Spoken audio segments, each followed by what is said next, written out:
Bismillahirrahmanirrahim. Kita mulai aja, Bapak Ibu yang dirahmati Allah.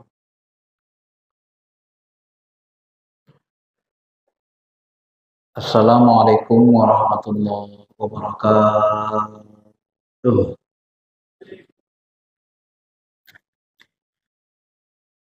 Alhamdulillahirabbil alamin wa bihi nasta'in ala umuri dunya waddin. Allahumma shalli ala habibina syafi'ina Muhammadin wa ala alihi wa sahbihi ajmain.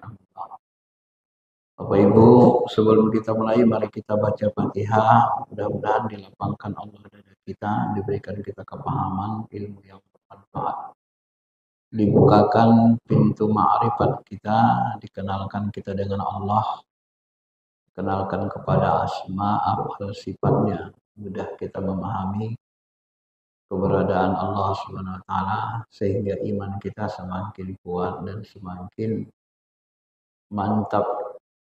Dan mudah-mudahan nanti kita dikumpulkan bersama Nabi dan sahabat, guru-guru kita yang soleh, keluarga kita yang soleh dan solehah. Al-Fatihah. A'udzubillahi minasyaitonirrajim. Bismillahirrahmanirrahim. Iyyaka na'budu wa iyyaka nasta'in.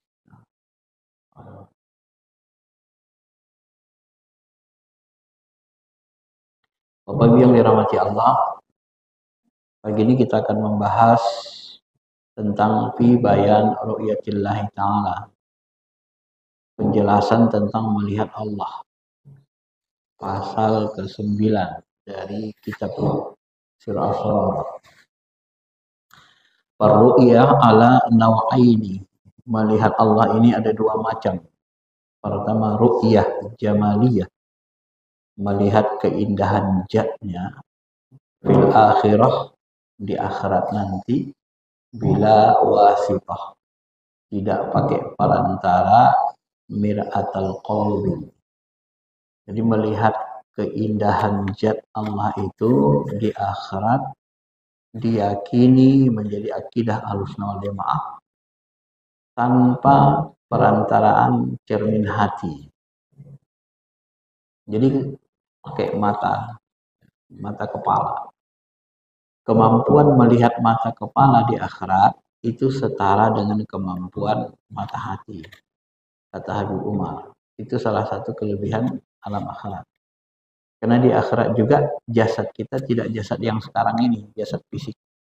Kalau jasad yang fisik sekarang ini lemah, dia semua makanan dia akan keluar menjadi kotoran. Tapi kalau fisik rohani di alam akhirat, semua makanan berubah menjadi keringat dan wangi, tidak berubah menjadi kotoran. Jadi mata kita di akhirat, fisik mata kita di akhirat tidak sama dengan jasad yang ada di dunia. Ya. Begitu menurut kebanyakan ulama, termasuk dalam hadis sahih, nanti kita akan diberikan jasad yang besarnya seperti Nabi Adam pertama kali diciptakan, 60 hasta. Ini yang pertama. Yang kedua, waru'iyat sifati dunia biwasitati mir'atal qalb. Yang kedua adalah melihat sifat Allah. Ini kalau di dunia ini kata beliau melihat sifatnya. Jadi kita tidak bisa melihat zat aslinya. Melihat sifatnya di dunia dengan apa? Dengan perantara mir'atal qalb, dengan perantara cermin hati. Bagaimana caranya? Binazril fuad min aksi anwaril jamal. Ya, dengan penglihatan mata hati lewat pantulan cahaya keindahan zatnya. Ya, keindahan jamalullah zatnya. Sebagaimana dikatakan Allah dalam Quran, ma kadzabal fuadu ma fuad, mata hati Nabi Muhammad tidak mendustakan apa yang dia lihat. Jadi dalam ayat itu disebut dengan istilah fuad. Dulu kita sebut fuad itu adalah mata hati. Sodrun, dada, lapisan paling luar, tersambung ke akal. Kemudian kolbun, hati ini memiliki di dalamnya ada rasa ruhani yang kita kenal dengan sedih, senang, itu adanya di kolbu. Kalau di sodron itu rasa jasmani, seperti asam, asin, pedas, manis, itu di jismani, di ruh jismani, tersambung atau letaknya di sodron. Kemudian mata hati ini letak cinta, hubbun, rasa yang lebih dalam, yang halus, cinta rindu, itu letaknya di fuad. Nah, dengan inilah kita nanti memandang, menyaksikan anwar sifati jamaah, melihat cahaya jatnya, sifatnya, sifat jatnya, cahaya jatnya dengan perantaraan qalbu, lewat mata hati, ya. Atau beliau sebut nanti di dalam ini dengan istilah ruh sultani, dengan ruh sultani. Bapak Ibu yang dirahmati Allah Subhanahu wa taala, wa qala Nabi sallallahu alaihi wasallam al-mu'min mir'atul mu'min. Nabi sallallahu alaihi wasallam bersabda, orang beriman itu mir'ah, dia menjadi cermin bagi Allah yang mukmin. Ya. Kalau dalam syariat ini diartikan hadisnya, orang beriman cermin bagi orang beriman lainnya. Tapi Syekh Al-Jilani memahaminya tidak seperti itu. Mukmin yang pertama ini adalah qalbu abdul mukmin, hati orang beriman. Kata mukmin yang pertama. Sedangkan kata mukmin yang kedua itu adalah nama Allah. Allah itu kan punya asma namanya Al-Mu'min. Assalamul mu'minul muhaiminul azizul jabbar. Kan gitu. Jadi mukmin yang kedua itu Allah. Jadi qalbu orang beriman itu, kata beliau, qalbu orang mukmin itu cermin. Nah, bagi apa? Bagi Allah yang maha mukmin, yang memberikan keamanan, ketenangan. Faman ra'a sifat di dunia, maka siapapun yang melihat sifat Allah nanti di dunia, sudah mampu melihat, menyaksikan Allah, sifat Allah di dunia ini, yara zatahu fil akhirah bila kib, maka dipastikan dia mendapat keizinan melihat Allah di akhirat bila kib. Bila kib itu artinya nggak tahu bagaimana caranya, nggak bisa dijelaskan. Bila kib, ya, nggak tahu gimana-gimananya. Kaifa itu bagaimana, tanpa gimana-gimana. Artinya nggak tahu caranya gimana, terserah. Ya. Kalau Nabi membahasakan dalam hadis sahih, Satarawna rabbakum, kalian akan melihat zat Allah, wajah Allah, kama tarawna, sebagaimana kalian melihat hadzal qamar, bulan purnama. La tudohuna, melihat bulan purnama itu, kata Nabi, kamu tidak merasakan susah, tidak ada kesulitan, gampang melihatnya. Ya. Maka Nabi menyebut dalam hadis itu, apakah kalian merasa sulit melihat bulan purnama? Tidak, ya Rasul. Nah, itulah perumpamaan melihat Allah nanti di akhirat. Jadi bukan Allah seperti bulan purnama, maksudnya tingkat kemudahannya seperti melihat bulan purnama, indahnya, mudahnya, gampangnya. Ya, jadi melihat jamalullah itu nanti, ya gampang menyaksikan kita dengan mata kepala, mata hati dengan mata kepala menyaksikan. Dan waktu melihat zatnya itu, maka seluruh kenikmatan surga terlupakan dari rasa kita, sehingga kita masuk ke dalam maqam fana, menikmati dalam puncak kenikmatan. Kata ulama, ketika melihat Allah itu kenikmatan tertinggi, dan setelah itu orang beriman akan saking nikmatnya tertidur 1000 tahun lamanya. Nah, itu disebut dalam kitab Ibnu Qayyim yang berkaitan dengan surga. Bapak Ibu yang dirahmati Allah Subhanahu wa taala. Karena ulama sepakat tidak ada kenikmatan yang paling tinggi, yang paling sempurna kecuali melihat zatnya, melihat keindahan zatnya. Karena itulah Bapak Ibu, kalau Bapak Ibu mencari kata lazat, lezat dalam hadis, Itu paling susah ditemukan. Nah, salah satu kata lezat itu diungkapkan Nabi SAW ketika Nabi meminta, Allahumma inni as'aluka lazzat binajuri wajhikal karim. Ya Allah, aku mohon kepadamu, berikanlah aku kelezatan melihat wajahmu yang mulia. Jadi kata-kata lezat itu jarang muncul dalam hadis. Nah, kita temukan salah satu kata lezat itu disebut Nabi ketika melihat wajah Allah yang maha mulia. Lazzat ila nawri wajhikal karim. Kelezatan melihat wajah zatnya yang maha mulia. Bapak Ibu yang dirahmati Allah, ada sebagian ulama mengumpamakan melihat wanita yang begitu cantik sekali saja kita sudah terpana. Ya, itu menunjukkan bahwa melihat ciptaannya yang indah saja kita sudah bisa terpana, nggak melek. Ya Allah, cantiknya ini kan begitu. Bagaimana yang kalau kita lihat itu adalah penciptanya, nah, maka dia lebih terpana lagi kita.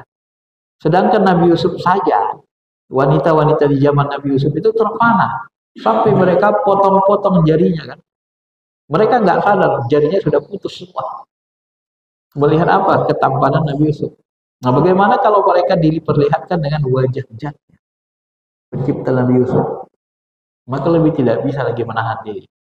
Ya, maka orang yang sudah ma'rifat itu selalu mengalami kerinduan yang tidak berkesudahan.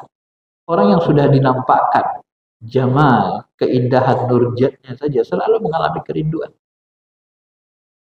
Kenapa? Karena ingin untuk menyaksikan itu selalu. Kerinduan yang tidak berhenti. Nah, itulah ilmu tasawuf itu. Ilmu tasawuf itu puncaknya nanti cinta dan rindu. Ma'rifat itu. Karena kita sudah melihat, diperlihatkan.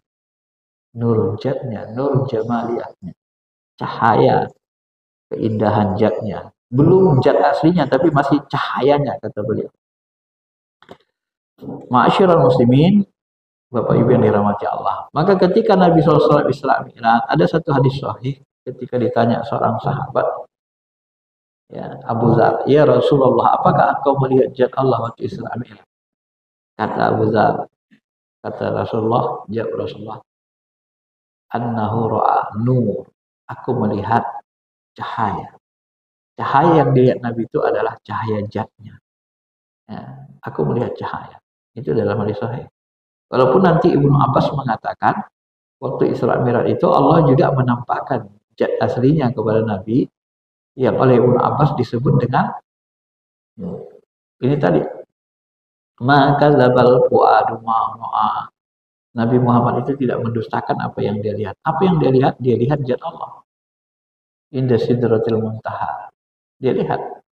Ibnu Abbas, Abu Hurairah itu termasuk sahabat besar yang berpendapat meyakini Rasulullah melihat zatnya.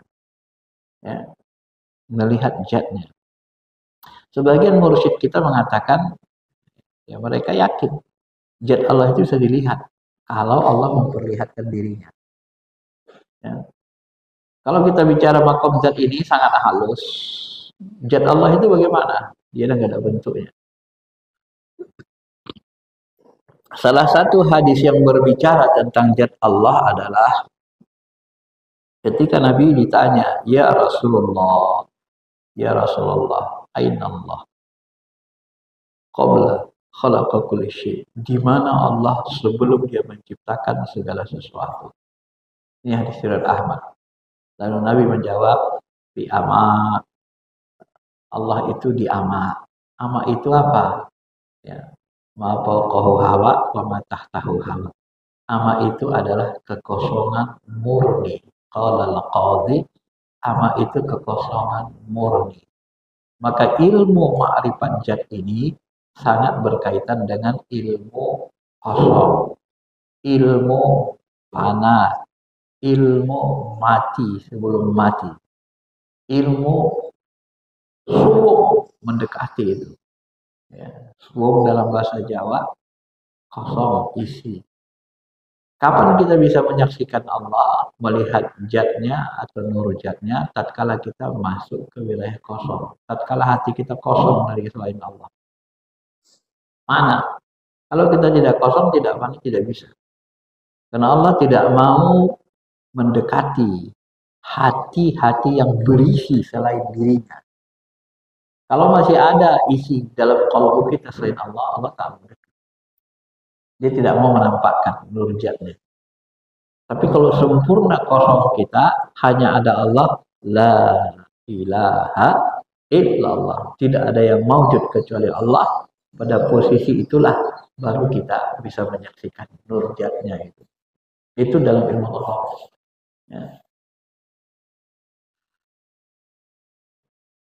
Kemudian beliau mengatakan, wajami'a da'wa allati sadara an awliya fi ru'yatillah. Nah, maka beliau mengatakan, ya, jadi seluruh manusia sebenarnya, kata beliau, itu bisa melihat zat Allah, ya, termasuk para aulia, ya, seluruh para aulia sebenarnya wali-wali Allah ini bisa melihat ru'yat Allah Subhanahu wa taala. Ini sebagaimana dijelaskan misalnya Umar bin Khattab, dia berkata, ra'a qalbi, ya, binuri rabbi. Aku melihat Tuhanku. Bagaimana Umar melihat Allah? Dengan qalbi, dengan qalbunya. Ya. Jadi qalbuku melihat Tuhanku, maksudnya binuri qalbi. Aku melihat Tuhanku dengan cahaya Tuhanku. Ya.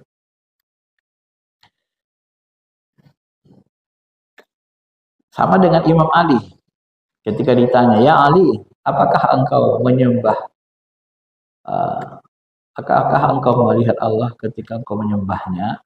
Maka kata Ali, la a'bud rabban lam ara. Aku tidak pernah menyembah Tuhan yang tak kulihat. Nah, di sini kan disebut kata ro'a. Ro'a itu lebih cenderung melihat dengan mata hati, melihat dengan ruh.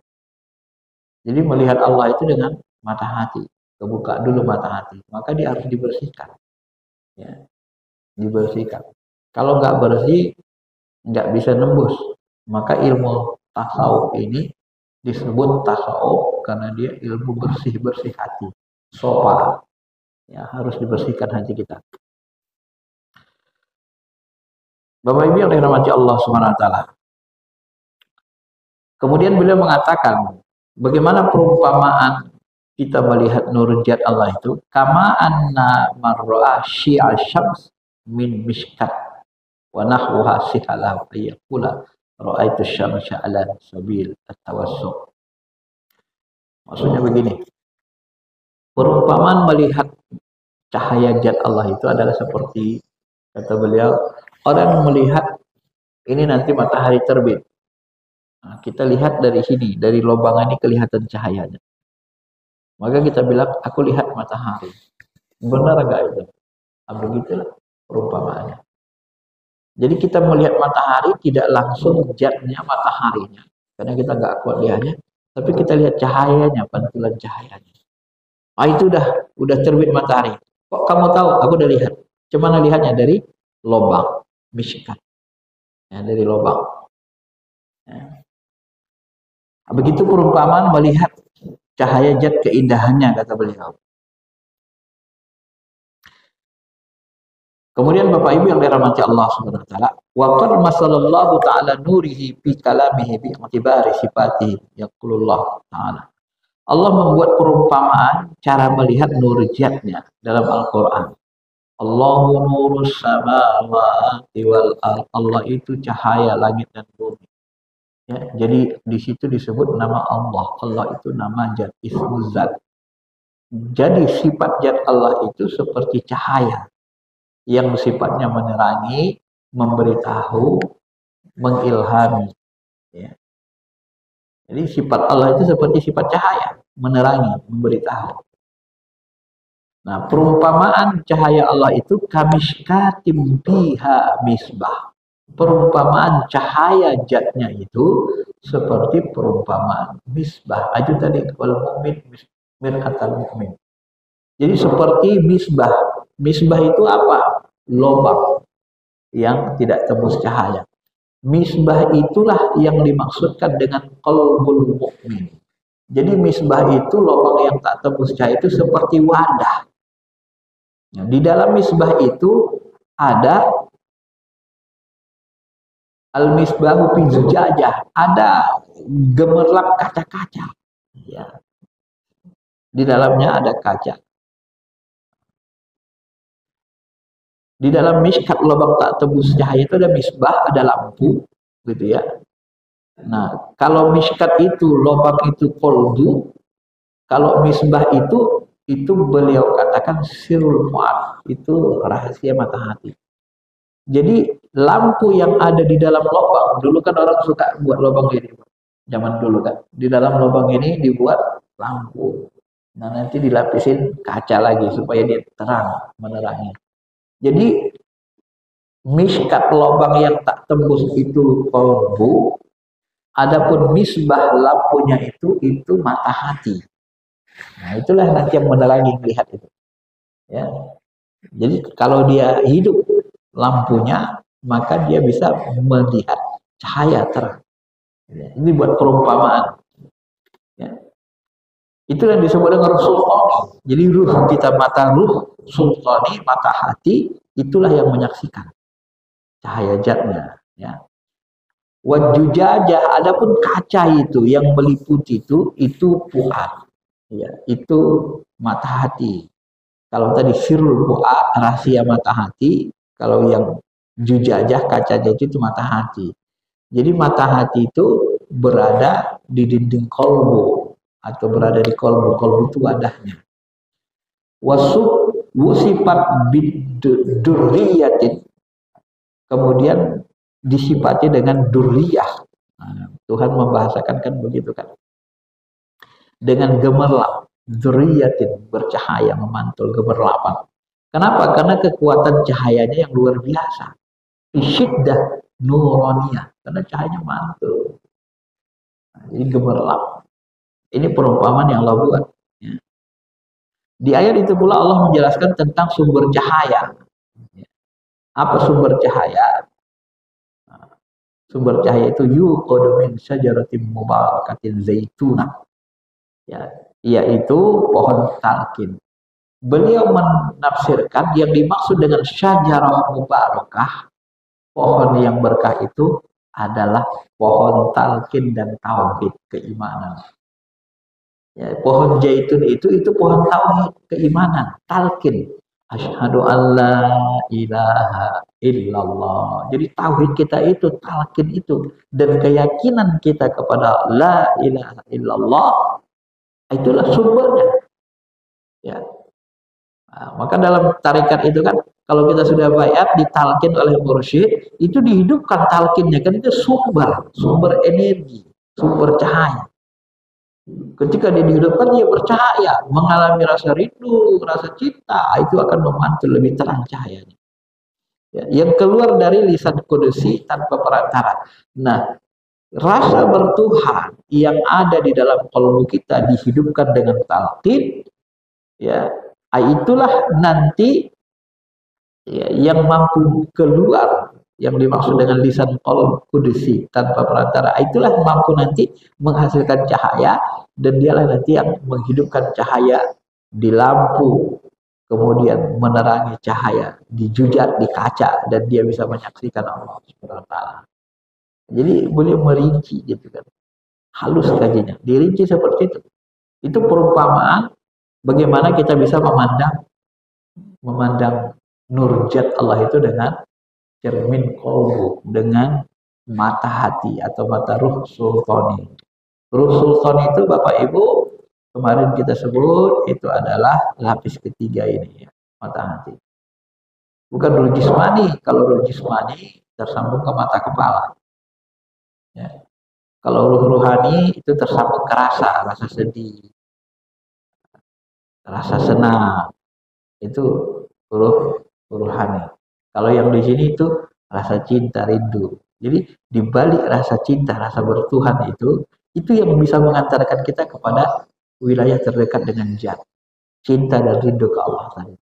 Ya. Maka orang yang sudah ma'rifat pasti dia akan cinta dan rindu ke Allah. Kata Imam Al-Ghazali. Begitu juga kata ulama-ulama ahli sufi. Nah, ini diperumpamakan katanya seperti Nabi Sallallahu Alaihi Wasallam yang beliau itu menerima Quran dari Allah secara utuh. Dalam pemahaman ulama-ulama sufi besar, Nabi Muhammad SAW menerima Quran itu utuh seluruhnya sebenarnya, 30 juz. Langsung ke kolbunya. Ya. Jadi Jibril ngapain? Jibril datang, ngeluarkan lagi, suruh baca ulang. Gitu ya. Makanya nanti kadang-kadang Nabi lebih dulu baca Quran, dibaca Nabi. Jibril belum baca, Nabi sudah baca. Nah, itu ciri, itu bukti bahwa Nabi sudah hafal dulu. Quran itu sudah ada dulu dalam kolomnya. Makanya kadang-kadang dia nanti, Nabi SAW itu belum lagi dibaca Jibril, sudah dibaca Nabi. Sampai turun ayat Quran, apa kata Allah Subhanahu Wa Taala? Muhammad, jangan engkau mendahului kami. Maksudnya jangan dahului kami membacanya. Jangan dahului Jibril. Ya, wala ta'jal bil Qur'an min qabli an yubda ilaik. Jangan kau buru-buru baca Quran, jangan dahulu kami sebelum kami selesai membacanya. Baca dulu, dibacakan Jibril, baru ikuti. Jangan Nabi dulu, lebih dulu baca. Kenapa Nabi bisa membaca lebih dulu dari Jibril? Karena memang Quran itu sudah ada di kolomnya. Ya. Karena Nabi Muhammad itu, ya, dia disebut dengan istilahkan Nur Muhammad. Dan Nur Muhammad itu sebenarnya pena, kolam, dan kolam itu sudah menuliskan Al-Quran, sudah ada di diri Nabi SAW Al-Quran itu secara utuh. Ya. Ma'asyiral muslimin, Bapak Ibu yang dirahmati Allah Subhanahu Wa Taala. Kemudian Allah mensifati syajarah pohon talqin tadi dengan la syarqiyyati wala gharbiyah. Artinya dia tidak bertempat. Keimanan itu, tahu itu ada di mana-mana, ada di kolbu kita. Ya. La syarqiyyati wala gharbiyah, ada di seluruh dunia, semua orang punya sebenarnya rasa bertuhan itu. La yu'radul hudus wal adab wat tulu wal ghurub. Ya. Dia tidak hudus. Dia sudah ada, diberikan Allah sejak awal. Ya. Dia tidak dibatasi oleh ruang dan waktu. Ya, dia tidak disifati dengan muncul dan hilang. Kadang-kadang ada, kadang-kadang hilang. Nah, kadang-kadang ya, dia tidak juga di timur dan tidak di barat. Bal azaliyah. Jadi sebenarnya keimanan yang ada di ruh kudus kita itu sudah ada sejak zaman ajali. Alastawi rabbikum qalu bala syahidna. Ini kan jelas. Jadi keimanan kepada Allah itu sudah ada.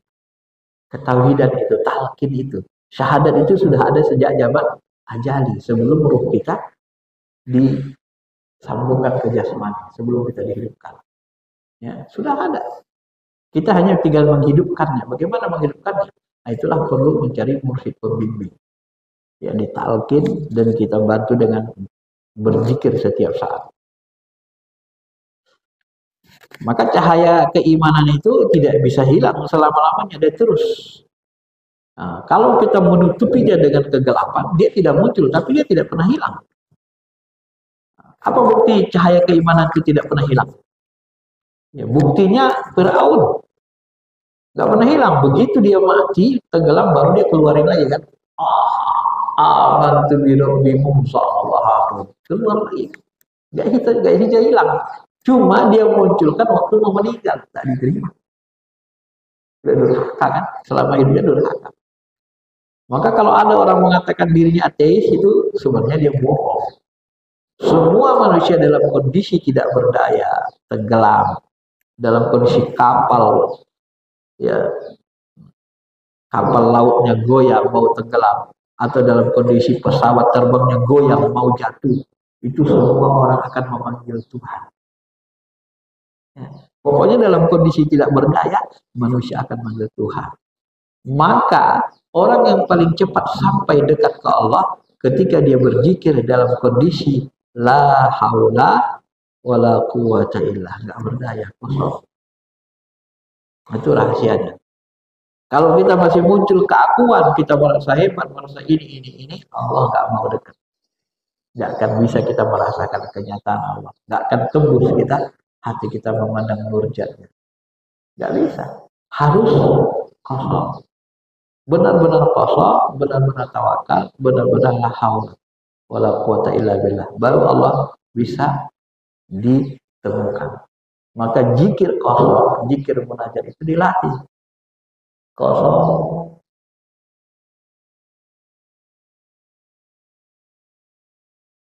Zikir semedi. Itu yang dilakukan Nabi semedi di Gua Hira 3,5 tahun.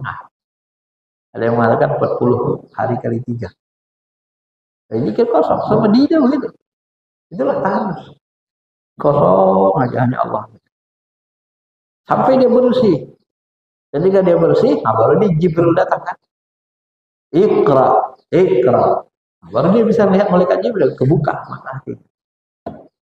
Maka nanti tafsir yang lain mengatakan maka zabal fuadu maro'a.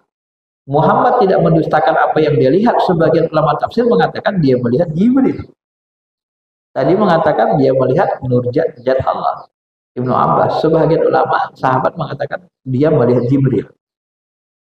Nah, melihat Jibril pakai mata hati. Kapan mata hati Nabi kebuka? Setelah Nabi tahatus 3,5 tahun di Gua Hira. Baru kebuka lagi. Setelah kebuka, baru dia bisa lihat Jibril. Itulah rahasianya. Kenapa para wali juga bisa melihat sebahagian malaikat. Melihat yang gaib. Karena mereka dibukakan Allah kan. Kenapa kebuka? Karena mereka memandang dengan pandangan Allah. Kenapa mereka bisa memandang dengan pandangan Allah? Karena mereka terus menerus mendekatkan diri kepada Allah. Sampai muncul rasa cinta dan mereka pun fana. Sehingga kujadikan dia memandang dengan mataku, mendengar dengan telingaku, berjalan dengan kakiku. Itu ilmu tasawufnya begitu. Nah, kalau kita tidak fana, tidak bisa kosong, Allah tidak mau mengisi diri kita. Wa ramaita idh ramaita walakinallaha rama. Bukan engkau yang memanah Muhammad, akulah yang memanah. Bukan engkau yang membunuh, kalian membunuh. Sahabat akulah membunuh. Walam taqtuluhum walakinallaha qatalahum. Bukan kalian yang membunuh, aku yang membunuh kafir itu. Kata Allah. Kapan itu terjadi? Sahabat itu fana. Mereka dengan keyakinan, kecintaan kepada Allah fana. Mereka perang dengan kondisi fana. Kondisi la haula, berserah diri kepada Allah, penuh penyerahan diri mereka. Dalam posisi itu mereka tidak bisa dikalahkan. Ada di antara mereka yang meninggal disyahidkan Allah, lalu diajak dialog langsung oleh Allah. Dalam hadis tentang perang Badar disebut sahabat-sahabat yang wafat di perang Badar itu langsung diajak dialog oleh Allah secara rohani. Saking dekatnya. Maka sahabat perang Badar itu semuanya adalah wali-wali Allah. Karena mereka sudah mampu masuk ke makom fana. Ya. Ma'asyiral muslimin, Bapak Ibu yang dirahmati Allah Subhanahu wa taala.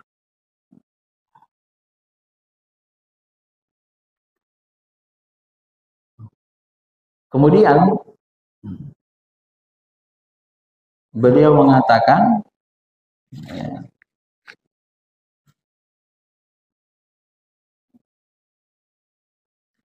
begitu pula dengan sifat-sifat Allah, karena termasuk pantulan dari tajalliyah yang selalu ada bersama zatnya. Nah, jadi ini ajal ini juga kama anallaha wajibul wujud. Sebagaimana Allah itu wajibul wujud, qadim ajali lam yazal. Allah itu tidak pernah sirna, selalu abadi. Begitu juga sifat-sifatnya ya. Maka sifatihi ta'ala. Jadi Allah itu zatnya itu memiliki nur zat. Nur zat itu sifatnya, cahaya zatnya itu pun abadi. Di dalam bahasa lain, ini ruang kosong ini, Bapak Ibu, ini ruang kosong. Ini ruang kosong ini adalah sifat Allah. Ruang kosong ini kalau dibakar, dia tidak terbakar. Kalau disiram, dia tidak basah. Maka ketika Nabi ditanya, di mana zat Allah sebelum dia menciptakan segalanya? Di kekosongan murni. Di ruang kosong, di kekosongan murni. Jadi ruang kosong ini sifatnya bersandar kepada zatnya. Di balik ruang kosong ini ada kekosongan murni. Jadi kalau bahasa ininya, ruang kosong ini adalah sifat zat. Di balik ruang kosong ini ada zatnya, ya, yang tidak ada bentuk, tidak ada rupa, tidak ada warna. Zatnya meliputi muhitum bikulli syai', meliputi segalanya. Itu dalam ilmu mendekati zat. Maka sebagian mursyid kita ada juga mengatakan, ya, Allah itu di mana? Mana zat Allah itu? Nah, ini kan kalau bertanya gini kan udah tinggi banget kan. Tauhid zat namanya. Zat Allah itu mana? Ruang kosong ini sifatnya, zatnya. Nah, sebagian mereka mengatakan zatnya itu yang kosong itu, yang nggak kelihatan itu yang kosong. Ya. Karena di kekosongan murni, Nabi mengatakan di kekosongan murni, maka ilmu kosong itu, ilmu fana itu adalah ilmu inti spiritual tasawuf yang paling tinggi. Kita itu melebur kepada yang kosong. Kalau dalam bahasa orang Jawa, menyatu ke alam. Itu hampir sama. Saya menduga ilmu sabda palon, dia kan berkelahi dengan Syekh Subakir 40 hari 40 malam dalam cerita tanah Jawa. Kenapa Syekh Subakir wali besar tidak bisa mengalahkan sabda palon? Kan aneh nih. Aneh kan? Masa wali nggak bisa mengalahkan sabda palon? Karena sabda palon ini punya ilmu tauhid, namanya ilmu suwung, ilmu kosong. Ilmu suwung, ilmu kosong. Ini ajaran nabi-nabi sebelum Nabi Muhammad. Ajaran para nabi. Sebelum Nabi Muhammad diutus ke tanah Jawa, sebelum Nabi Muhammad diutus, kita menduga kuat nabi-nabi sudah ada turun di tanah Jawa yang mengajarkan ilmu suwung ini. Cuman tidak ada sholat, tidak ada puasa. Karena sholat dan puasa ini adanya di syariat Nabi Muhammad SAW. Kalau zaman dulu puasanya beda, sholatnya beda. Nah, namanya agama tauhid. Dugaan kuat kita begitu. Maka sabda palon itu sebenarnya bukan hidup Buddha ya. Dia pengamal suwung. Nah, ibaratnya ilmu tauhid kejawen yang benarnya, yang zaman dulunya, yang berasal dari Nabi. Cuma kelamaan kan terjadi distorsi biasanya. Sama dengan tauhid Nabi Isa mengalami distorsi oleh orang Nasrani. Menjadi bercampur dengan kesesatan. Maka kalau yang aslinya ya sama, mirip suwung, kosong isi, kosong isi, kosong. Maka nanti seluruh alam ini apabila hancur, wal ardu muddat, ketika bumi digoncangkan, wa alqad ma fiha, maka bumi ini dihancurkan oleh Allah, wa takhallaq, dan dia menjadi kosong. Kenapa? Karena benda-benda ini kalau sudah hancur kembali ke ruang kosong. Innalillah wa inna ilaihi raji'un. Itu ilmu mendekati zat. Ini tidak kita dapat kecuali kita belajar ilmu malaikat yang mendalam. Kalau dalam ilmu tauhid biasa nggak ada ilmu dapat kita. Karena ilmu mereka nggak sampai ke sini, nggak sampai ke makam mendekati zat. Saya sendiri mendapatkan ini setelah lebih dari 10 tahun mencari, belajar. Baru bisa sampai kepada pemahaman. Ternyata hadisnya ada semua. Ayat Qur'annya ada. Tapi kita tidak temukan di kitab tauhid biasa. Ya. Bapak Ibu yang dirahmati Allah Subhanahu wa taala. Nah, kemudian kita lanjutkan lagi penjelasan beliau. Oleh sebab itu kata beliau, seorang hamba, seorang mukmin ini harusnya mereka ini menyingkap tabir hawa nafsunya dari kolbunya agar kemudian kolbu itu hidup sehingga bisa menerima cahaya-cahaya ilahiyah. Ya, bisa menerima cahaya-cahaya ilahiyah. di mana akhirnya dari miskat itu ruhnya dapat menyaksikan sifat-sifat Allah. Jadi dia dibersihkan, dihilangkanlah keinginan hawa nafsu. Selama kita berkeinginan, selama itu Allah tidak akan dekat sama kita. Maka dikosongkan diri kita dari keinginan, bersihkan dengan zikir, sehingga nanti ruh kita itu, ruh sultannya bisa menyaksikan cahaya zatnya. Ya. Kalau sederhananya Pak Bu, nanti Bapak Ibu, ketika Bapak Ibu memandang pakai mata hati khusyuk sholat, ini nanti alam ini akan Bapak Ibu lihat terang seperti cahaya. Nah itu sudah mulai kebuka, terang dia seperti cahaya. Awal berjalan, terang dia seperti cahaya. Nah, tapi mandangnya pakai mata hati. Nah, itu sudah masuk, sebagian ulama nyebut, sudah masuk maqam Nur Muhammad. Nah, itulah dia. Terus sampai kita masuk ke wilayah bening. Nah, wilayah bening itu itulah nanti mendekati kekosongan murni, mendekati zat namanya. Ya. Maka tujuan kita di dunia ini, kata beliau, sebenarnya adalah untuk menyingkap ini rahasia ketuhanan ini, ya. Dengan membuang hawa nafsu, hijab hawa nafsu, hijab diri kita. Supaya apa? Payusyahidur ruh, supaya ruh kita itu bisa menyaksikan al-mishkat sifat al-haq, ya, bisa menyaksikan lewat mishkat tadi, lewat qalbu tadi, sifat zat Allah, menyaksikan nur zatnya. Ma'ana maksud min khalqil alam kashfu. Ya. Zalika kadzul mahbi. Inilah yang disebut di dalam hadis kursi. Apa hadis kursinya? Kuntu kanzan mahbiyun. Aku adalah zat yang tersembunyi. Ya, uridu an uqra. Aku ingin dikenal. Maka pakholaktul som. Maka kuciptakanlah makhluk. Jadi salah satu tujuan kita hidup ini adalah untuk ma'rifat, membongkar ketersembunyian Allah Ta'ala, mengenalkan Allah Ta'ala kepada hamba-hamba dan manusia. Aku adalah perbendaharaan tersembunyi. Aku ingin dikenal, maka kuciptakanlah manusia, kuciptakanlah makhluk. Kalau tidak ada makhluk, siapa yang mengenali Allah? Coba. Kalau nggak ada ciptaan, nggak ada makhluk, yang mengenali Allah siapa? Nggak ada. Jadi kenapa dia ciptakan kita? Kenapa dia ciptakan makhluk? Supaya ada yang mengenalinya. Maka bongkarlah ini, kenalkanlah Allah kepada manusia. Maka disebutlah Syekh Abdul Qadir Jilani ini dengan istilah Nasirul A'zam, penolong agung. Kenapa disebut penolong agung? Karena dia membongkar rahasia ketuhanan untuk dikenalkan kepada umat manusia, kepada orang-orang beriman. Maka dapat gelar dia Nasirul A'zam, penolong yang agung. Itu gelar beliau.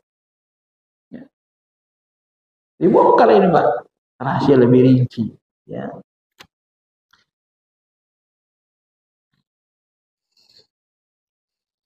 Kemudian sedikit lagi, wa amma ru'yati zatillahi ta'ala. Nah, di sini disebut ada yang lagi, wa la'allal murad min qouli Nabi SAW. Wa amma ru'yati zatillahi ta'ala fil akhirah. Adapun nanti melihat Allah di akhirat tanpa perantaraan dinding qalbu, langsung dengan mata kepala, dengan ruh juga. Binajir sir wa hul musafatit lul ma'ani. Itu disebut dengan istilah tiplul ma'ani. Ini dia ayat Qur'annya yang disepakati ulama Ahlul Wal Jamaah. Wujuhu yawma idzin nadhirah ila rabbiha nadhirah. Pada hari itu wajah-wajah orang beriman menyaksikan zat Allah, menyaksikan Allah berseri-seri. Kepada Tuhannya mereka melihat. Ayat ini dalil dalam akidah Asy'ari Ahlus Jamaah bahwa Allah itu disepakati bisa dilihat nanti zatnya di hari akhirat. Ini dilihat dengan apa? Dengan, kalau beliau menyebut dengan istilah sini kan, ya, melihat zat Allah itu di akhirat tanpa perantara cermin qalbu, dengan pandangan sir yang disebut dengan tiplul ma'ani. Jadi kita ini punya ruh suci Pak. Tiplul ma'ani, ruh suci itu, itulah nanti yang langsung melihat zatnya dengan bantuan itu. Mata kita bisa melihat zatnya. Karena dia termasuk yang paling dekat dengan Allah. Dia bagian dari sifat. Wa nafakhtu fihi min ruhi, aku tiupkan dari ruhku. Itu langsung Allah yang tiupkan. Begitu Allah meniupkan ruh ke dalam diri kita, itu menandakan bahwa Allah dan ruh kita itu tidak ada perantara, tidak ada jarak.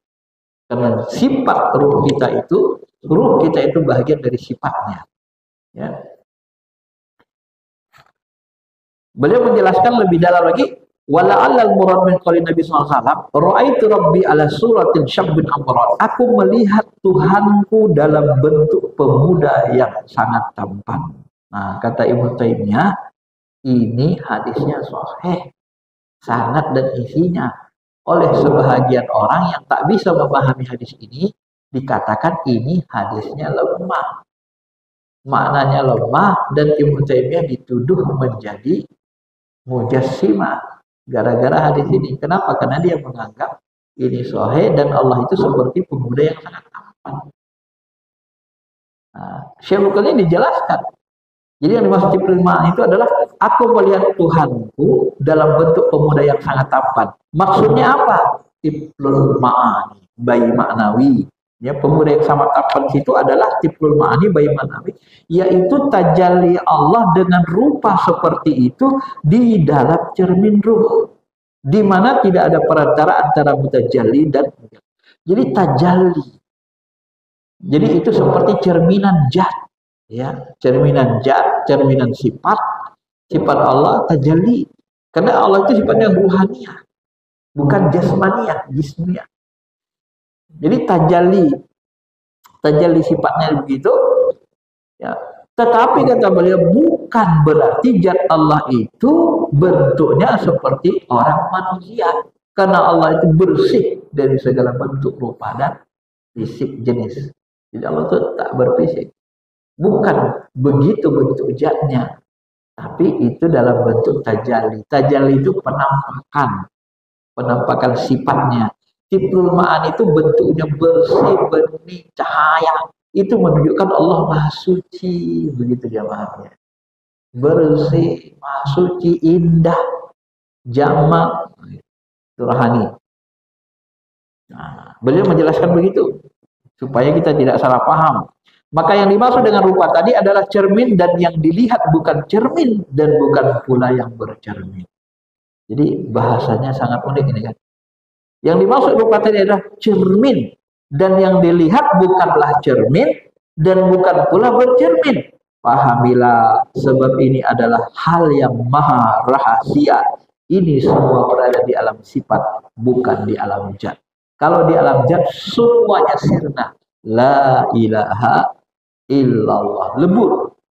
Inilah yang dikatakan Nabi, aku mengenal Tuhan, mengenal Allah dengan Tuhanku, karena Allah yang mengenalkan dirinya kepada aku. Aku melihat Allah dengan cahaya dari Allah. Sedangkan ihsan hakiki adalah mahram bagi cahaya tersebut. Allah berfirman, manusia adalah rahasiaku dan aku adalah rahasia bagi manusia. Ana, ini paling sering disebutkan dalam ilmu tasawuf kan. Manusia ada al-insan sirri wa ana sirruh. Begitu juga Nabi pernah mengatakan, ana minallah. Nurku berasal dari nur wajah Allah. Orang beriman, ruhnya berasal dari nurku. Dalam hadis lain, khalaqtu Muhammad min nuri wajhi. Aku menciptakan Muhammad itu dari cahaya zatku, cahaya wajahku. Maka nanti ada sholawat nurjat. Sholawat nurjat itu sholawat Nabi Muhammad itu yang dibuat. Lupa nama saya, nama syekh besarnya itu kan. Allahumma sholli ala sayyidina Muhammadin nurizati wasirrisari. Itu kalau diamalkan banyak manfaat.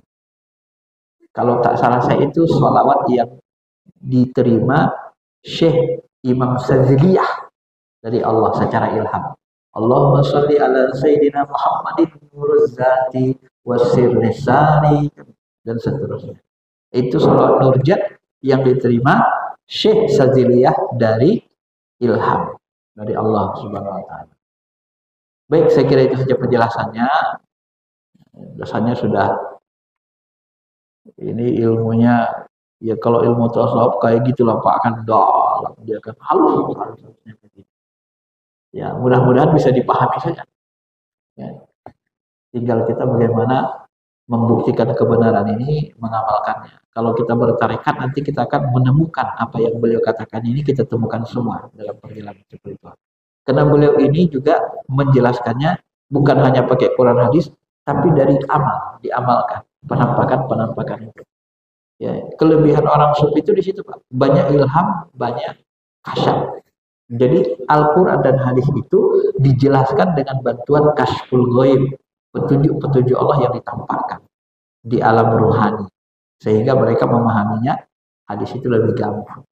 Kenapa? Karena langsung diberitahu oleh Allah dengan apa sifatnya, karena kebeningan kebersihan hati mereka disingkapkan maknanya oleh Allah Ta'ala. Baik, kalau ada yang mau tanya silakan.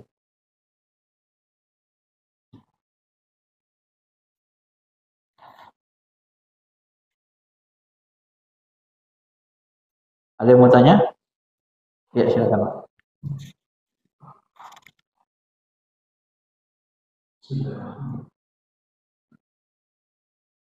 Ustaz,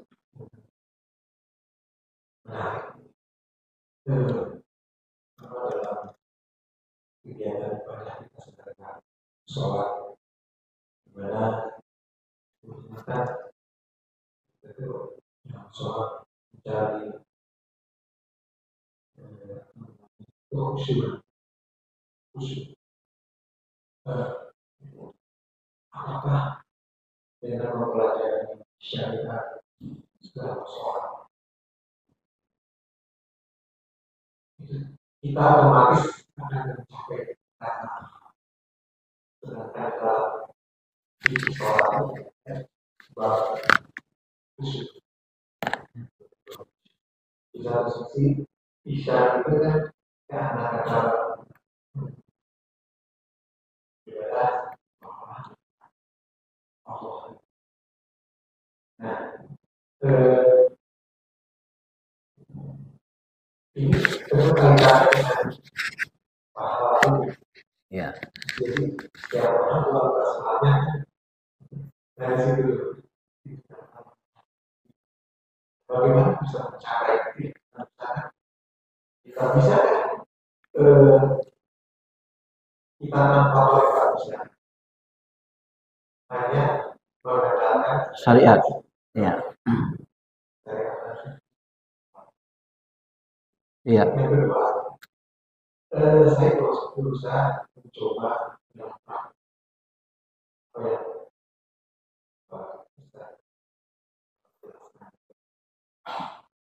saya mencoba ini, saya mempraktikkan. Biasa kalau sholat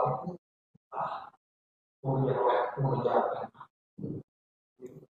Menurut saya bagian dengan bagaimana? Iya. Jadi begini, saya juga pernah bertanya gitu kepada seorang khalifah dulu, saudara saya, suami dari adik mama. Udah lama sekali.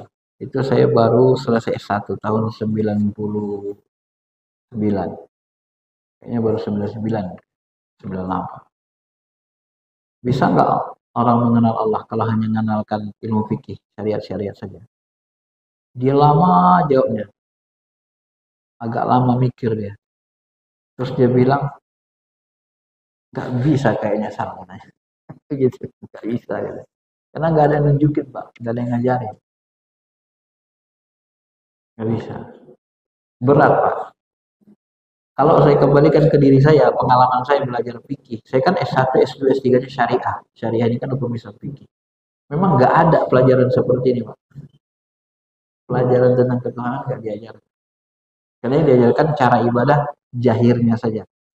Maaf-maafnya, coba cari dalam fikih. Ada nggak bab khusyuk dan tata cara khusyuk dalam sholat? Mana ada? Nggak ada. Nggak ada buku fikih yang membahas tata cara khusyuk dan tata cara. Nggak ada itu. Kalaupun ada, mereka maksakan diri, diambil dari amalan jahir semua, nggak amalan batin. Padahal khusyuk itu amalan hati, amalan batin. Bukan amalan fisik. Fisik tandanya saja nanti. Siapa bilang khusyuk itu amalan jasmani? Jasmani itu nanti pantulan khusyuk saja, tenang dia. Sebenarnya khusyuk itu amalan hati, kolbu. Nah, kalau kita mau mengerti amalan khusyuk, ya ngerti amalan kolbu. Kan begitu logikanya. Ya bagaimana kita mau khusyuk? Allah aja kita nggak kenal. Yang kita sebut nggak kita kenal. Ya. Nah setelah kita dalami tasawuf, kita belajar, baru kita nanti khusyuk, Pak. Saya minggu lalu sholat jemaah, mursyid suruh saya imam. Ustaz aja yang imam, kata mursyid saya. Ya imam saya depan. Nah ketika saya imam, saya merabito. Karena kan kalau bahasa rohaninya nggak mungkin saya mursyid saya jadi makmum gitu kan. Jadi semarabito. Merabito itu kita menyatukan rasa dengan mursyid. Jadi yang sholat ini mursyid gitu. Jadi walaupun saya jasad saya, tapi seolah-olah beliau yang di depan itu. Kita nyatukan rasa. Begitu saya nyatukan rasa, itu sholat saya khusyuknya itu hampir 100%, 90% itu hadir hatinya kuat sekali ke Allah. Hampir kita nggak ada lalai. Nyaris hampir tak lalai sama Allah. Nah, itulah yang kita alami perjalanan hidup kita. Tapi kalau kita nggak punya mursyid dulu, aduh, untuk satu rakaat saja kita susah kan. Itu sholatnya 4 rakaat kan, sholat Jumat Asar. Tapi kita bisa merasakan kan, nggak lupa-lupa kita sama Allah. Dan itu nanti terbawa dalam kehidupan sehari-hari. Kita nyetir mau kemanapun susah melupain Allah. Karena kita selalu merasa ma'iyah disertai oleh Allah Subhanahu wa Ta'ala. Nah, itu kelebihannya. Jadi beratnya di situ. Makanya kalau sahabat itu Pak, mereka ditalkin Nabi, disyahadatkan. Talkin itu disyahadatkan namanya. Baru dibaiat. Asyhadu an la ilaha illallah wa asyhadu anna Muhammadar Rasulullah. Baiat. Baiat itu janji setia. Setia untuk mentaati Allah dan Rasulnya. Dalam tarikat setia mentaati Allah dan Rasulnya lewat ajaran mursyid yang tersambung ke Rasulullah. Kenapa perlu talqin baiat? Karena baiat ini, ilmu zikir ini dipertanggungjawabkan dunia akhirat. Mursyid tidak akan masuk surga sebelum muridnya semuanya dihisab, sama kayak Nabi. Sebelum umat Islam dihisab semua, beliau tidak akan masuk surga. Tidak bisa masuk karena mempertanggungjawabkan tadi. Kalau ilmu sihir nggak perlu baiat karena nggak ada tanggung jawab dunia akhirat juga. Udah diajarkan dah memati, menghancur. Itu aja. Kalau tarikat tidak bisa harus baiat. Karena ini pertanggungjawabkan dunia akhirat. Ilmunya itu. Nah, maka disitulah dia. Maka kalau baca Nabi zaman dulu ya, zaman Nabi. Barang siapa yang tidak berbaiat, maka hendaklah dia mati dalam kondisi Nasrani atau Yahudi. Ya, kalau nggak mau baiat sama Nabi, ya pergilah sama Nasrani Yahudi. Tapi kalau sekarang nggak begitu, karena nanti nggak baiat dengan di sini kan bisa baiat kemana-mana kan gitu kan. Cuman kata Pak Syekh, kita ini kebanyakan mengambil syahadat, asyhadu alla ilaha illallah wa asyhadu anna Muhammadar Rasulullah. Siapa yang mensyahadatkan kita? Nggak ada kan. Dari kecil dah syahadat aja kita sendirian kan. Mensyahadatkan kita siapa? Nggak ada. Nah kalau di tarikat kita disyahadatkan sama mursyid. Dia kenal Allah, dia hidup qalbunya, maka dia bantu hati kita, qalbu kita untuk hidup. Itu kelebihannya punya mursyid ini. Dan diajari kita zikir seperti ini kan diajari nanti. Mana zikir roh, mana zikir qalbu, mana zikir. Ya kalau saya langsung diajari, saya zikir. Kalau saya, Tuhan coba lihat saya zikirnya sudah benar enggak ini? Beliau pandang sambungkan rasa, ini sudah benar. Kalau orang benar diluruskan. Nah, pandangannya kemari, rasanya begini. Ini di ma'iyah, ini di wukuf qalbi, hanya mengingat Allah. Ini posisi zikir mati sebelum mati, ini posisi zikir kosong. Kita dikenali itu rasa itu. Seperti kita disuruh mengenali, ini rasa asin, ini rasa manis, ini rasa gula, manis gula, ini manis rambutan, ini manis durian. Kalau nggak kita rasakan kan nggak bisa kita bedain nih Bang. Tapi begitu kita rasakan bisa bedain nggak? Bisa. Tapi kalau nggak kita rasakan, nggak kita alami, nggak bisa bedain. Bapak gelarnya profesor, dokternya 2, 3. Rasa durian gimana? Apa bedanya dengan rasa manis rambutan? Coba jelasin. Bisa? Bingung akal kita, Mbak. Nggak bisa jelasin dia. Nggak bisa jelasin aku nih rasanya. Bedain sendiri. Nah, itu ilmu tasawuf, ilmu tarekat. Karena tasawuf ini ilmu rasa. Kita langsung dipraktekkan, dirasakan, dialami. Oh, ini manis durian. Jadi pejam mata pun kita, ini durian nih. Ini rambutan, manis rambutan. Udah kenal kita itu rasa itu. Jadi rasa bertuhan, rasa khusyuk itu dikenalkan kita dalam zikir-zikir itu. Ya. Posisi zikir di mana? Di ruh jismani, di ruh nurani, atau di ruh robbani itu. Jadi dikenalkan kita. Dan itu tidak bisa dipaksa. Nanti jalan sendiri pelan-pelan. Kalau udah naik ke ruhani, nurani, ya alhamdulillah. Kalau belum bisa naik, belum bersih, tetap di zikirnya tetap di ruhani, terus di situ saja. Dipaksa ke nurani nggak bisa. Nunggu bersih dulu Pak lama itu. Mau dipaksa nggak bisa kita dipaksa pas naik tingkat. Karena tergantung kebeningan kolbu kita dan pemberian Allah. Nah kalau sudah bisa dinaikin sama gurunya. Makanya ada istilah level zikir itu kan. Naik dia perlahan bertahap. Gak bisa langsung dipaksa naik, gak bisa. Ya sama kayak kita sekolah, gak bisa langsung lompat ke SMA, gak bisa. SD dulu kan. Spiritual itu pun begitu berjenjang, gak bisa. Dan orang yang sudah sampai kepada penjelasan Pak Syekh ini, Robbani, dia pasti membenarkan ilmu Pak Syekh. Dia pasti benarkan ilmu ini. Kalau sudah sampai. Tapi bagi orang yang belum sampai masih di makam ruhani, kadang-kadang dia bingung, kadang dia nggak bisa ngerti. Saya pun bisa menjelaskan ini setelah lama saya belajar tarekat, lebih dari 10 tahun.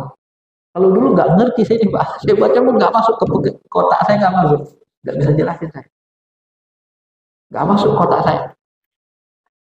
Bisa kita jelasin setelah kita jalani, kita alami. Oh begini, oh. Nah, itulah salah satunya. Karena ilmu tasawuf ini dia dijalani, dialami. Nah, bagaimana kalau kita menutup mata ketika sholat? Imam Ghazali menyebut dalam Ihya, khusyuk itu sangat utama. Yang dinilai dari sholat adalah khusyuknya. Maka kalau kita lebih khusyuk pejam mata, maka khusyuk itu pejam mata lebih diutamakan. Mana yang lebih khusyuk? Kenapa Imam Syafi'i mengatakan menutup mata itu makruh? Karena kalau kita tutup mata, kita lupa sama Allah. Ya, terganggu. Kalau kita pejam mata baru ingat sama Allah, ini kan menyusahkan hidup Pak. Kita ini lebih banyak melek daripada pejam. Merem, benar? Asal mau ingat Allah, merem dulu. Asal mau ingat Allah, merem dulu. Kan susah hidup itu Pak. Makanya di dalam tarikat ini, kalau guru saya, kita diajarkan zikir itu buka mata. Jadi ma'rifatnya zahir batin. Karena kita lebih banyak melek. Jangan sampai harus pejam baru bisa ingat Allah. Jangan begitu. Makanya Imam Syafi'i memakruhkan kalau kita gabung syariat hakikat. Maka Imam Syafi'i menyuruh melatih kita buka mata. Jadi khusyuknya itu buka mata. Jangan merem baru khusyuk. Tapi nggak bisa Ustaz. Kadang-kadang harus merem dulu baru khusyuk. Nggak apa-apa. Kata Ghazali, ulama mazhab Syafi'i, nggak apa-apa. Merem dulu. Tapi jangan selamanya gitu ya. Nah, jangan merem terus. Nanti repot, susah gitu. Masa harus merem dulu baru ingat Allah, baru khusyuk? Kan repot itu Pak. Kalau nggak merem nggak bisa khusyuk. Repot hidup itu. Makanya tarikat itu dilatih. Lihat, ingat Allah tuh, ingat Allah. Buka gini. Maka mursyid saya itu ada dua yang agak beda. Kalau dia lagi mandang itu ada yang merem dia. Itu merem itu biasa dia. Kalau yang satu lagi enggak, dia mandang gini aja. Mandang yang sifatnya rohani lah ya. Gini aja dia mandang kolbu kita. Kalau yang satu mandangnya gini. Agak merem. Ada. Mungkin kebiasaan belajarnya merem dulu gitu kan. Jadi sampai apapun masih terbiasa. Begitu Pak ya. Mana yang paling khusyuk saja. Tapi diupayakan jangan harus Merem baru bisa ingat Allah khusyuk. Ada lagi? Cukup Pak? Berat nggak kajiannya Pak? Berat ya? Bisa dipahami Pak? Bisa ya? Ya mudah-mudahan bisa dipahami. Kalau berat, ya nanti diulang-ulang lagi dari bawah. Disabar-sabarkan saja, yang penting dapat ilmunya. Kadang ada jemaah karena berat kali rasanya nggak mau ngaji lagi dia. Aduh nggak usah lah ngaji. Nanti nggak dapat manfaatnya, sayang. Sayang nggak dapat manfaatnya. Ya. Karena memang saya sendiri pun dulu begitu. Sebelum berjalan, kadang-kadang kita nggak bisa mencerna tinggi kali ini. Gitu. Ya cuman nah itulah dibongkarnya rahasianya kan. Sebenarnya kita bersyukur juga beliau bongkar rahasianya. Maka disebut sir asrar, rahasia dalam rahasia. Makanya yang bahasan begini kan susah nyari bukunya. Coba Bapak cari buku-buku lain. Susah. Sampai guru saya kemarin satu mursyid bilang, Ustadz, Pak Faisal, kenapa milih sir asrar dijelaskan di depan umum begini? Karena saya lihat dia ilmunya ilmu orang yang bertarekat. Kok nggak milihnya Futuhul Ghaib atau Kashful Mahjub ya? Futuhul Ghaib kitab Pak Syekh yang satu lagi. Jadi mursyid itu sebenarnya menyuruh kita mengganti kitab ini dengan cara halus. Nah, ditanyanya kenapa yang ini dibahas? Karena ketinggian sebenarnya Pak. Saya merasa ini ketinggian. Makanya di masjid lain saya tukar Futuhul Ghaib. Nah, jadi di sini pun nanti kalau misalnya ketinggian kita rendahkan lagi ke Futuhul Ghaib. Futuhul Ghaib itu tinggi juga sebenarnya. Cuman bahasanya nggak bahasa lurus begini. Nah, itu saja bedanya saya perhatikan. Tinggi juga, cuman dia bahasanya bahasa alam syariat lebih kuat. Nah, kalau nggak kita berhakikat susah juga memang pahamnya. Tapi saya perhatikan bukunya. Ya begitu, tidak bicara ruh sultan, ruh ini kan orang tarikat ini kalau gini. Di situ bedanya. Ya. Makanya, tapi di masjid lain kalau sudah selesai ini, saya nanti bahasnya di Futuhul Ghaib. Futuhul Ghaib. Kadang ilmu agama ini Pak, kadang ya sudah tinggi kita belajar gini, mau turun ke bawah tuh malas. Kenapa? Karena udah kedalaman ilmunya. Ibarat kita sudah doktor, disuruh belajar SMA lagi, kan malas. Iya kan? Benar kan? Disuruh belajar S1 lagi, malas. Udah kelewatan gitu. Udah kelewatan ilmunya. Kadang begitu pula. Membuat kita malas turun ke bawah, kadang-kadang salah satunya efeknya. Karena sudah mendalam gitu, disuruh lagi dari dasar, udah malas. Tapi kadang-kadang sebagian umat kita kena ketinggian, aduh nggak kuat aku katanya. Dia nyerah, dia main mudah-mudah saja. Sebagian juga begitu. Nah, ini beda-beda. Nah, ya mudah-mudahan bisa diambil yang baiknya saja ya. Artinya, kalaupun Bapak nggak paham, bisa tanya. Dan kalaupun belum bisa memahaminya, sabar saja. Nanti Allah berikan kepahaman pelan-pelan. Dan saya pun berusaha menjelaskan dengan bahasa yang bisa dipahami sebisa mungkin supaya mudah, walaupun kajiannya tinggi tapi supaya mudah kita buat logika yang paling gampang untuk memahaminya adalah logika ilmu rasa jasmani, karena ilmu ini irasa yang paling dekat rasa jasmani. Makanya guru kita pun sering katakan gitu kan, ini misalnya teh manis, di balik rasa manis ada zatnya namanya gula. Ini cabai, di balik rasa pedas ada zatnya namanya cabai. Ini garam, di balik rasa asin ada zatnya namanya garam. Ini rasa bertuhan. Di kolbu, di nurani kita ada rasa bertuhan. Di balik rasa bertuhan itu ada Tuhan, ada zatnya. Ada zat Tuhan. Karena rasa bertuhan itu datang dari zat Tuhan. Paham? Nah, begitulah cara beliau melogikannya. Maka rasa bertuhan itu dihidupkan, dikuatkan supaya kita khusyuk. Bagaimana menghidupkan? Sering-sering kosong, sering-sering zikir kosong, zikir di nurani. Zikir di nurani kosong, hanya Allah saja. Kalau sudah sampai ke sana, nanti Bapak akan merasakan tak ada lagi makhluk di dunia ini yang Bapak takuti. Mau jumpa hantu, setan, jin, kuntilanak, iblis nggak takut Bapak. Kenapa? Karena kita duduk di nurani. Malah jin yang takut mendekati. Karena jin melihat orang yang berzikir di udara itu bercahaya. Ibarat api dekati cahaya, dia takut terbakar. Itu kata Pak Syekh. Tapi kalau kita belum sampai ke sana, kita masih takut. Jin takut. Kenapa? Karena rasa kita masih di ruhani, masih setara dengan mereka. Ibaratnya kita jenderal, jumpa kopral, takut Bapak. Kalau Bapak sudah jenderal, apa yang Bapak takutkan? Malah kopral yang takut semua kan, bawahan. Tapi kalau Bapak masih kopral, jumpa jenderal takut, major takut, brigjen takut. Nah begitulah perumpamaan. Ya rasa takut itu disebabkan makom ruhani kita masih rendah. Maka orang yang sudah sampai itu disifati la khaufun alaihim walahum yahzanun. Inna auliya Allah, wali-wali Allah itu la khaufun alaihim walahum yahzanun. Enggak ada rasa takut mereka lagi. Apalagi makhluk-makhluk gaib enggak takut karena hati mereka ke Allah saja. Itu sebenarnya rahasianya. Dan itu saya alami. Saya berawal dulu banyak takut saya Pak. Belajar, masih di ruhani. Takut jin, waktu zikir malam, takut didatangi jin. Kadang-kadang kita ngerasa, kayak ada yang dekat gitu kan. Takut kita Pak. Macam-macam. Tapi sesudah kita di nurani, itu udah nggak ada lagi. Hilang semua rasa itu. Nah itulah perjalanan-perjalanan yang kita alami. Baik, sekian saja. Mudah-mudahan bermanfaat. Terima kasih. Mohon maaf kalau ada yang kurang. Assalamualaikum warahmatullahi wabarakatuh.